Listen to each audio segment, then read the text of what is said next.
Hello ladies and gentlemen! Before I start the video, I just wanted to let you know that I won't be demonstrating how to develop film at home. In this video, I will be demonstrating how to prepare your chemicals for development. The things that you need to prepare your chemicals are your CineStill temperature control system, distilled water, this lid thingy when you just pour water in and it comes out precisely, measuring cup, a liquid concentration chemicals.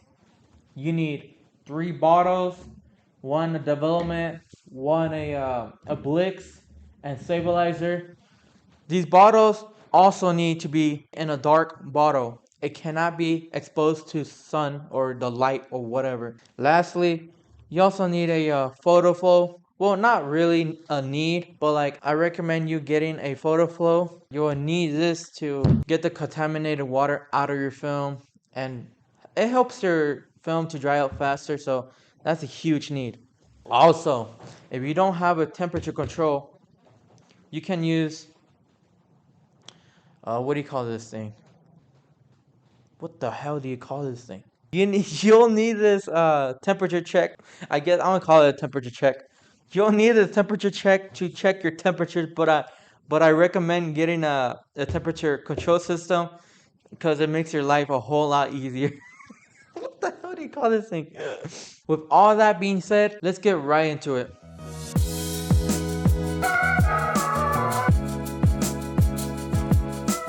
First things first, ladies and gentlemen, let's get our either powder or liquid concentration. It's going to be the same. Most important thing is that you're going to be taking this out. You're going to be following this guide right here. Let's have part A, B, and C of red, part A, part B, and part C. Part A for blue, part B for blue, and then part C. So they're all in order. We gotta have it in order because if you mix one up, it's over. Let's get our measuring cup. Rinse it out a little bit. And let's get our distilled water. For developer, which is red. Part A red, part B red, part C red. For developer, it says place the recommended amount of water into clean glass or plastic container. This is our plastic container. We're gonna be adding part A first. But before we do, if you have the quart measuring, you're gonna add 20 ounces of water, distilled water. Right here, you see 20 ounces right here, in this line. Okay, you start pouring it in. Where it says 20 ounces, I think I see where it is. You gotta be very precise with this too. Is this 20 ounces? Nope, and I passed 20 ounces. Are you kidding me? This is gonna be hard. You're gonna grab your CineStill temperature control. You're gonna pour it in here. And then you're gonna get that to a certain temperature, 120 degrees. So your distilled water has to be 120 degrees before you pour part A, part B, and part C of developer.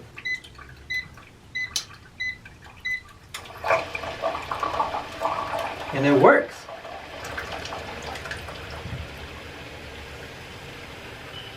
Voila. And why do we need distilled water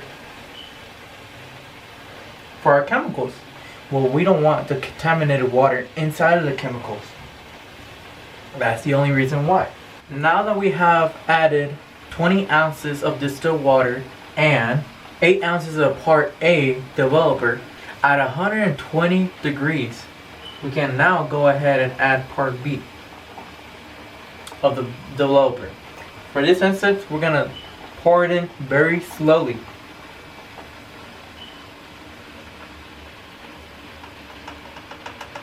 And try to get the most out of it so that there will be a stable solution. Now that the part B is gone, we're gonna go into part C. Here we have our part C.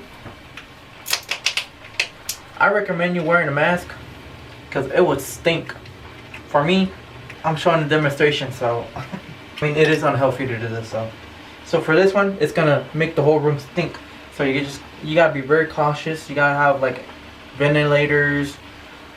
You gotta be in an open area. I'm in a closed area. I'm in a restroom, so just gonna pour it in. So very slowly.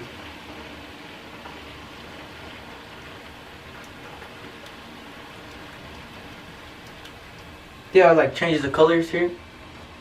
Looks a little bit brownish, yellowish, something. We're just gonna wait here for a little bit, a couple of seconds. If you want, you could just throw these away or keep them.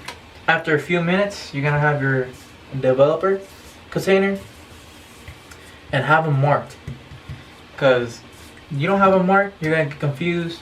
You're gonna mess up your film.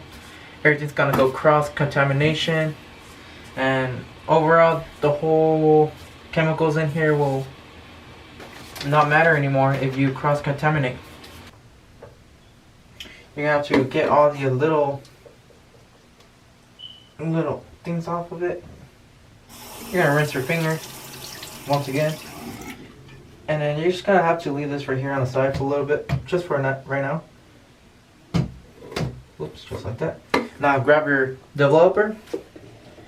Grab this thing right here. You're gonna put it on top and just pour the whole thing into it.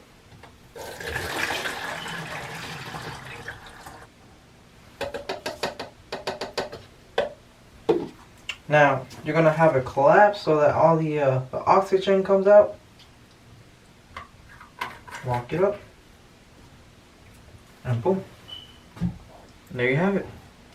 You just completed your developer. Before starting your Blix, you're gonna need to rinse out the whole equipment you just used for developer. You don't want to cross contaminate. Rinse it out all the way.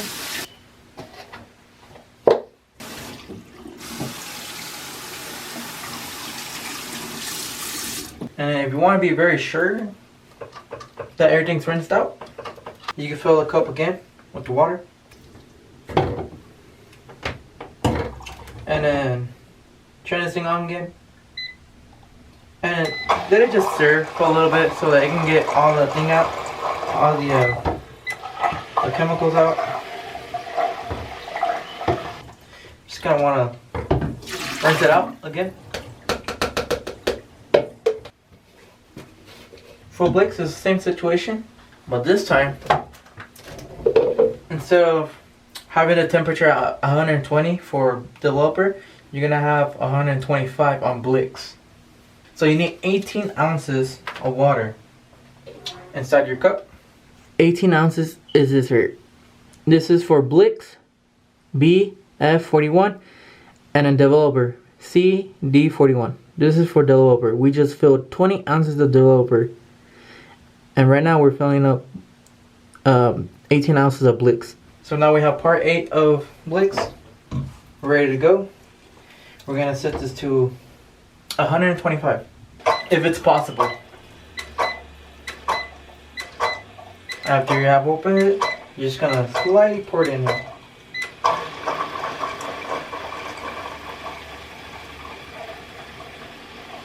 We're gonna go ahead and start pouring part B. It stinks. Whoa. I think I touched it again. After that, you're gonna pour part C. This one, you're gonna be very, very cautious.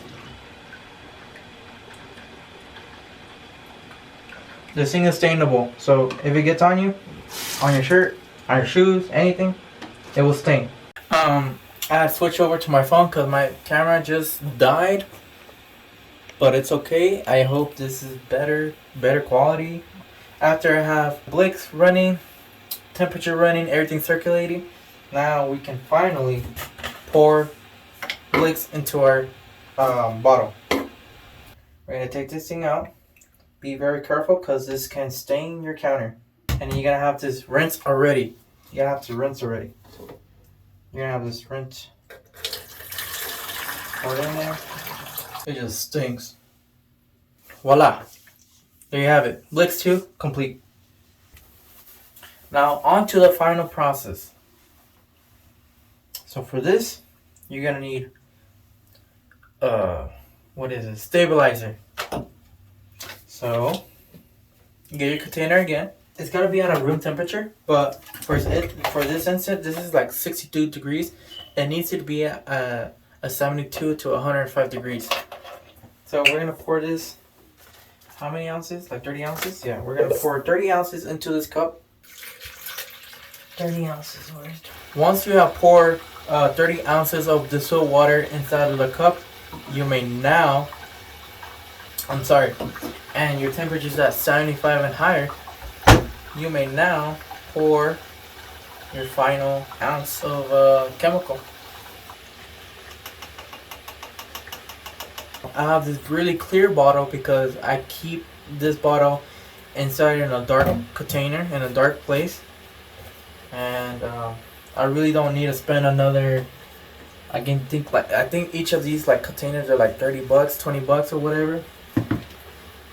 And for this one, it could be stored in room temperature. So after you got that, oh wow, look, it's bubbling. You may now, you can finally pour it in here.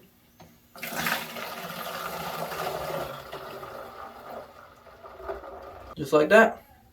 Easy peasy. Rinse it out.